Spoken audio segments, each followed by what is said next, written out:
बिराद मोजां जाबाय आरो जानायनि उनाव बेवहाय माखासे माने मा होनो बुजिलायनो हायै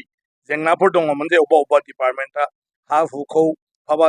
माने अंगनाबादि गायसननो मेडिकेल गायसननो बा बायदिसिना गायसननो बे हायोना हाया हाखौथ' मानसिनोसो होबाय दानाबा मानसि नङै माखासे जायगाफ्राव जेराव हा नांगौ बे हाखौ होनो हायोना हाया दा होनो हायो बिनि थाखाय माखासे खान्थि दङ बयनिख्रुइ देरसिना जाहैबाय बेवहाय पन्सायती राज बेबस्था बे दिनैहाय माने एफआरसि गामिखौ फरेस्टआव सोनो हायोना हाया दा दिनैहाय मोनसे थांखि फैबाय बेवहाय जिथु पन्सायती राजनि आयेन बे आयेन खान्थियाव माने एफआरसि गामिखौबो फरेस्ट मा होनो पन्सायत माने दानांगौ बा पन्सायतआव सोनांगौ बिनि रोखा आयेन दंजोबो फरेस्टआव थानायफोरखौबो आरो बे मथेनो दिनैहाय बिबान होनाय जाबाय जोंनि डिसि आरो जोंनि माने सिअ चिफ एक्जिकिउटिभ अफिसार बिथांमोनखौ जोंनि एफआरसि गामिफोरखौ लानानै माने पन्सायतखौ दानांसिगौ आरो दानानै थाबनो हरबानो जों बेखौ गोजौनिफ्राय गनायथि लाबोनानै बेवहाय पन्सायतनि जिथु माने हाबा बेखौ गासिबखौबो बेवहाय मावफुंनाय जासिगोन नङा आरटिआइ जों खुनु खोथा गैया बेवहाय जाहैबाय आयेननिसो खोथा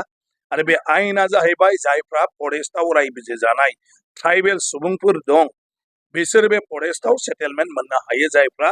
2006 मायथाइनि गेजेराव दं दा ओंखायनो बेवहाय रायजो जानाय मानसिफ्रा जायहा बेबायदि फोरमान बिलाइ दं बिसोरनो गासिबनोबो हा हुखौ होनाय जाबाय बेयो मोनसे आयेन आरो बे आयेननि गेजेरजोंसो बेखौ होनाय जादों आरो बे आयेननि गेजेरजों बेवहाय रायजो जानाय मानसिफ्रा माने बायदिसिना सुजुग सुबिदाखौ मोननो हायो आरो बेफोरखौ जाय डिपार्टमेन्टफ्रा मावो बिथांमोना एफआरसियावबो मावजोबनांगौ आरो बेनो दिनैहाय जायफ्रा गोनो गोथो दंमोन बेखौ गासिबो बोस्रांनाय जाबाय आरो दिनैनिफ्राय गासैबो डिपार्टमेन्टआनो बेवहाय खामानि मावसिगोन खुनु आरटिआइआ जेबो सोलिया मानबगेरे जोंनि एमएलए आरो मन्त्रि अशोक सिंघाल बिथाङा आंखौ बेवहाय खावलायहरदोंमोन जे बेवहाय ढेकियाजुलि समस्तिनि लोगोसे एफआरसि एरियानि गोबांथार जेफोर जोंहा माखासे माने आयदाफोर दं जेखौ जेंना होननानैबो जों मालाबा बुङो बेफोरखौ माने सावरायलायनो थाखाय गासै डिपार्टमेन्टनि अफिसारफोरखौ लानानै आरो एफआरसि एरियानि गासै जोंनि जि एफआरसि कमिटिनि दैदेनगिरिफोर दं बिसोरखौ लानानै बे मथेयैनो दिनै बेवहाय मोनसे मोजां रिभिउ मिटिं जाबाय आरो बे रिभिउ मिटिङाव जि एफआरसि गामि जाबाय थारमाने फरेस्टआव रायजो जानाय मानसिफ्रा जि सेटेलमेन्ट मोनखांबाय बे मोनखांनायनि उनाव दिनैहाय बेवहाय